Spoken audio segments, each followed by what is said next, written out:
somebody said to me that this was years ago actually, and what I think is quite a good phrase. It says the burden of truth can only be borne by the bridge of love.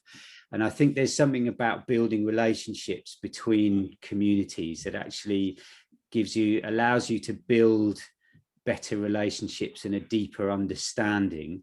Now, that's not something you can do on Twitter. You have to do it. You have to take the time to build. But you can do it in interesting ways. You can do it in actually, let's take a step back from that. Look, we've got to. In some ways, I'm very proud of Bristol's history, but there are obviously parts of Bristol's history that need to be told. We have a much more diverse set of communities than we did 50 years ago. That all of those stories need to be told as part of our history, and going back to, that needs to start at school. So we need to tell this story of our colonial past and enslavement, and as well as the sort of glories of British history as well. So I think that's where we start. But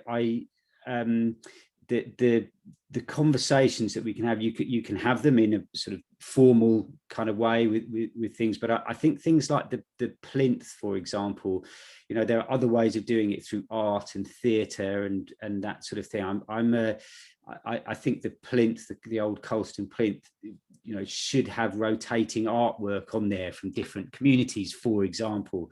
I think it should start, given its history, it should start with artists from the Black community telling their story. But then I think we should widen that out to the whole city and tell everybody's stories. The media have a key part to play in that too, so that they can actually tell a real story rather than just the clickbait story. But I think it comes again from, that's what I mean by the sort of bridge of love, is that building those relationships. I had a conversation, the Voice and Influence Partnership the other day, and within faith communities there are conversations there too about sort of sexuality and religious belief and that sort of thing. But wherever I've seen those conversations happen well, the same is true with race and with even class. Where those conversations can heal is where they're done properly and done with love and proper listening and understanding, rather than just, this is what I think, and everybody shouts at each other and the divisions get worse. How you do that, I think is difficult, but it doesn't, that shouldn't stop us from trying.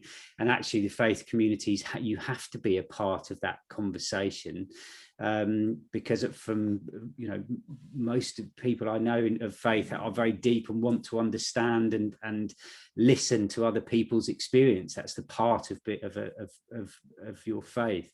So those conversations can happen, as I say, sort of physically, but also through art and culture, and even a football game or that kind of thing. So I welcome working with you on how we do that. And I think it's something that needs to keep happening. It's not a sort of 6-month program of talking and then we can all go home again.